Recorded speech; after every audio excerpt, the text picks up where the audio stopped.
We are now talking to Cavaliers radio play-by-play broadcaster Tim Alcorn. Tim, what's going on, bud? Hey, it's great to be back with you guys. Really appreciate it. Thank you. Absolutely, man. We've been following everything that's going on with you since you've been on the show. We see that you're doing big things, man, and we really appreciate you joining us. No problem. Glad to do it.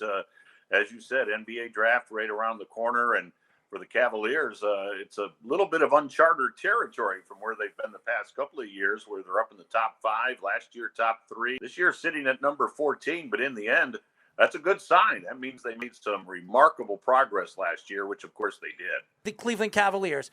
Obviously, the NBA draft is a day and a half away. I would say less than 48 hours. Where do you see the Cavaliers going right now at number 14? Well, I don't think I can give you a specific player because it all depends on what 13 other teams ahead of you do. And this draft seems to have a lot of fluidity.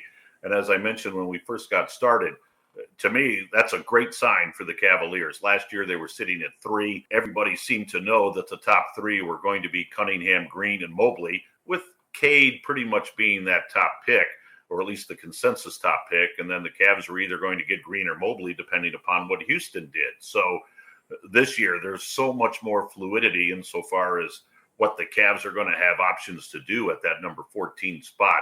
I do think they're going to look for somebody that can contribute right away, because to go from 22 wins to 44 wins last year shows the huge leap that they took.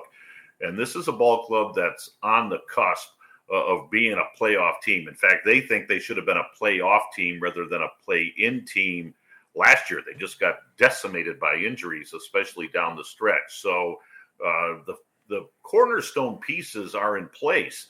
All-stars Jared Allen, Darius Garland, Rookie of the Year runner-up in Evan Mobley. So they're not looking for that blue chip guy that they're going to build around. They've got those pieces. So they're going to look for somebody that can come in and contribute right away as far as just adding another piece to what they've already assembled.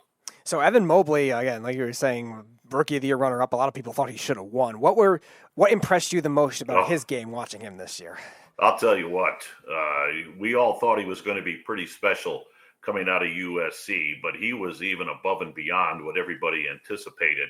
As Cavs coach J.B. Bickerstaff said throughout the year, guys, he impacted winning in so many different ways. And when you look at a team that went from, as I alluded to earlier, 22 to 44 wins, there's a lot of reasons why, but certainly Evan Mobley is at the top of that list. When he had to score, and he always seemed to know the moment when he had to score, he was able to do that, get a big rebound, block shots. He would step out and knock down jumpers, even though he was pretty much, in that front line as far as an interior guy. But Evan Mobley did everything well, and the sky's the limit for this kid. In fact, I mentioned on an interview the other day, maybe the sky is an understatement. The stratosphere is the limit for this kid because he has unlimited potential. I'm biased. Nothing against Scottie Barnes. I watched Scottie Barnes play. He was a heck of a player for Toronto, but I thought Evan should have won it as far as the Rookie of the Year award is concerned. But he will be a perennial all-star.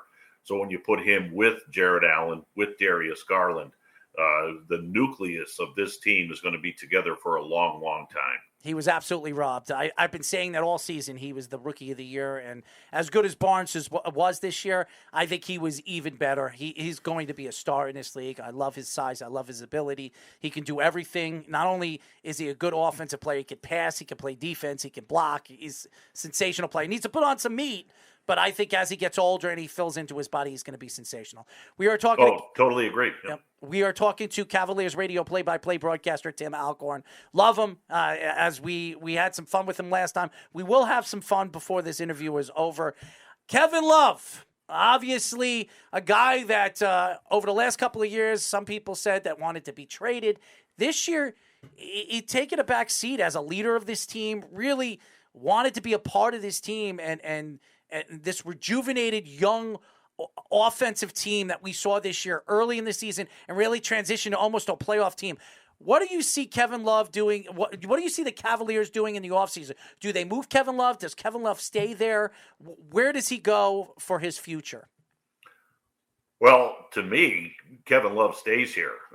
I think his leadership role last year was extraordinary. To buy into that role, as JB Bickerstaff sat down with him before the season and said, listen, we acquired Lowry Markkanen. We've got Jared Allen. We've got this kid in Evan Mobley who we think is going to be very, very special. And we think we can further your career and make you a better basketball player in the sense of helping this basketball team by coming off the bench. And for Kevin to accept that and then excel in that role, I think it showed amazing leadership on his part. And so he really thrived in that role. Guys, the only games that he missed last year were due to COVID. He did not have an injury. He was fresh. He was knocking down shots. And when you take his role along with Ricky Rubio, before he had that devastating injury and then was involved in the Karis LeVert deal, for those two guys to come off the bench and demonstrate to this young nucleus, we're willing to do what it takes to win. Kevin Love, NBA All-Star multiple times, NBA champion with the 16 Cavaliers. Ricky Rubio, who really had to be convinced to come to the Cavaliers when they acquired him from the T-Wolves. He probably would have been a starter on most NBA teams. For those two guys to buy in and accept the role, that showed extraordinary leadership to the young guys to say, if these two guys who have been around a long time and could really have complained and moaned about, coming off the bench, come on. Instead, they accepted it and they excelled in it. So I think Kevin Love really endeared himself to not only the organization, but to the fan base here in Cleveland. He'd pop off that bench and Rocket Mortgage Fieldhouse would come alive. And so I think Kevin Love has found that role, and he certainly flourished in it. So one of the polarizing guys this offseason will be Colin Sexton for the Cavs in order to hang on to him. He's been dealing with a lot of injuries throughout his time. We had Matt Fontana from ESPN Cleveland on twice, and he was calling Colin Sexton kind of like the Baker Mayfield of the Cavs. He's good at times, but always hurt. So what do you think they'll do with him this offseason? And if you were the Cavs, would you try to hang on to him and make him the starter? The Colin Sexton situation is certainly the biggest issue as far as the Cavaliers are concerned. Listen, I think both sides are very genuine in that they want Colin Sexton to be a Cavalier next year and beyond. I think the Cavaliers are genuine in that feeling, and I think Colin Sexton wants to be a part of this. Keep in mind, he was the very first-round draft choice after LeBron left the second time. So he was part of that cornerstone that they were going to build with. So he went through a lot of tough times here in Cleveland. That being said, can they reach that agreement? Can they reach an agreement not only on the dollars? I think Colin Sexton, as he has every right to do, is going to look for top dollar, and he feels this is what his worth is. I think on the flip side, you're going to have the Cavaliers saying, from a total business standpoint, here's what we think your worth is, and will they find common ground? Do I think he's going to come back? I don't know. I mean, I think he might test that market. He's a restricted free agent, and if he gets some huge deal from somebody out there, now it falls in the Cavaliers' lap to say, do we want to match that deal because he's a restricted free agent? So I don't know how it's going to play out, but I do think it's the number one issue on the table for the Cavaliers, and then everything else, obviously the draft is Thursday, but free agency, trades, and so forth, that'll fall into place once the Colin Sexton scenario is resolved. We are talking to Cavaliers radio play-by-play broadcaster Tim Alcorn.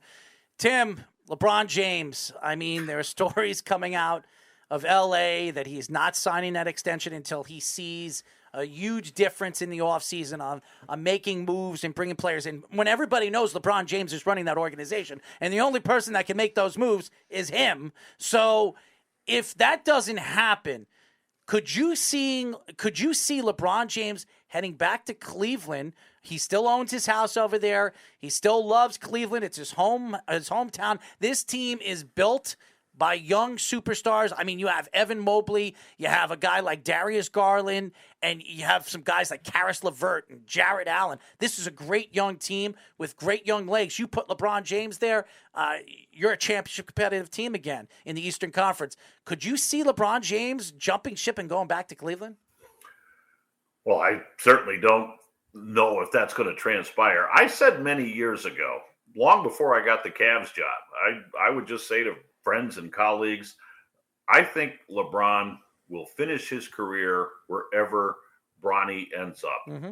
And of course, lo and behold, at the All-Star break here in Cleveland, a few months back, he's talking to a very well-respected reporter, Jason Lloyd from The Athletic, and he, in essence, said that. Mm-hmm.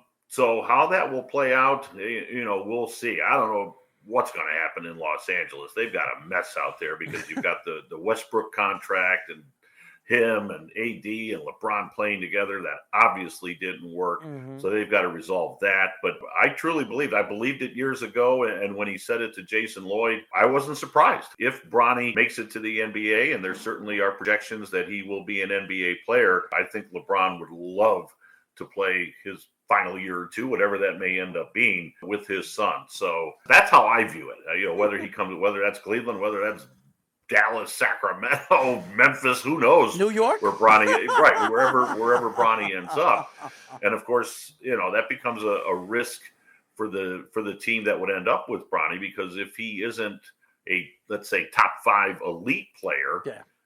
Do you still take him thinking, well, his dad would come with him, but maybe it's only for a year or two? So we'll see how that all plays out. But I've thought that for a long time, that he's gonna end up where Bronny ends up.